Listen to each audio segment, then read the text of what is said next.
Yo, what's up all my international players? Today we're here to talk about jump rope mistakes. Now here's the deal, when you're first getting started with the jump rope, you're gonna make mistakes. There's no way around it. This video is to make sure you don't make the most common mistakes that I personally used to make myself.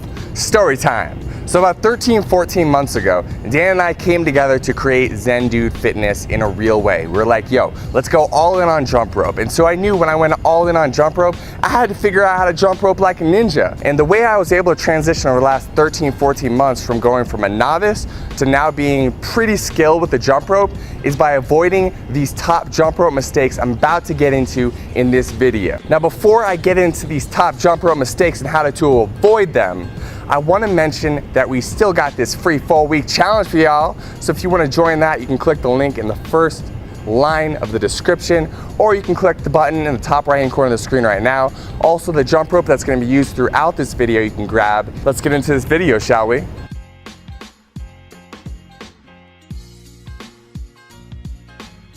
All right, the first thing we're going to start off with is where you're holding the jump rope. A lot of people don't talk about this, but it's extremely important. And so we're gonna dive deep into where to put your hands on the rope right now. And so you can see here, you have very little control if you're grabbing the bottom of the jump rope. The rope is loose and it makes it harder to do tricks or just get into a good rhythm. What you wanna do is choke up on the handles so your fingers are very close to the actual steel cable and the ball bearing. This will give you a lot more control of the rope and make the spin a lot smoother.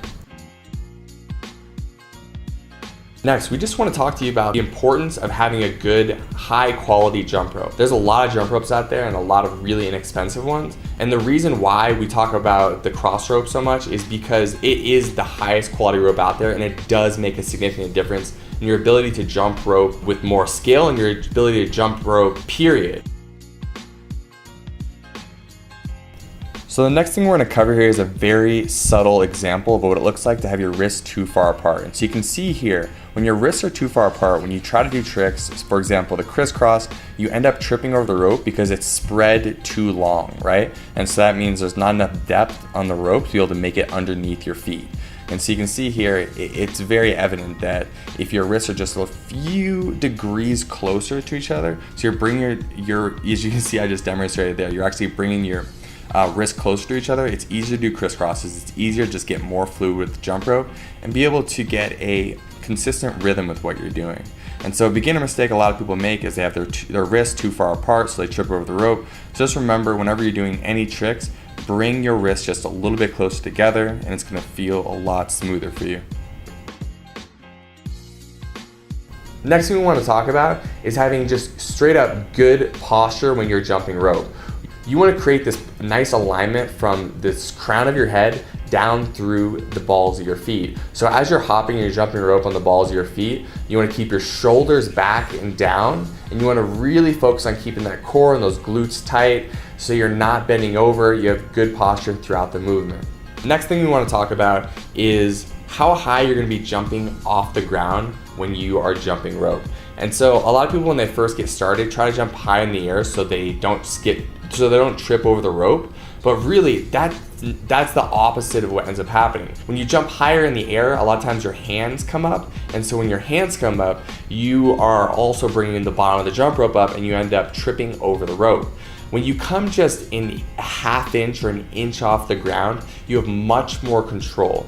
You're able to spin the rope more smoothly and your body isn't flailing around all over the place, and you're controlling this movement. The final thing I want to talk about is just your ability to get into a flow state while you're jumping rope. If you're really self-conscious about yourself and you're worried about tripping up or people see you tripping up, just let all of that go. All that, worry about like messing up or like not, getting as good as you want to, as fast as you'd like to, like don't worry about that stuff. The whole point of jumping rope is just to take care of yourself. So the fact that you're even doing it is a win in itself. Now beyond that, if you want to focus on enjoying it even more, you want to really just get into the state of being where the only thing that exists is every skip of that rope. And so you want to even close your eyes sometimes and focus on just the movement of that rope. Or if you're listening to music, just the beat as every beat drops.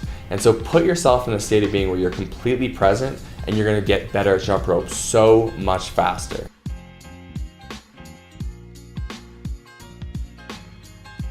Finally, if you've enjoyed this video, if you like this video, please give it a like. If you have any questions, go ahead and drop them in the comments below. Please subscribe to the channel. ZenNu Nation is growing day by day. We appreciate each and every one of you so much.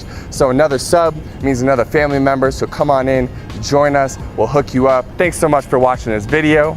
Zen Dudes out.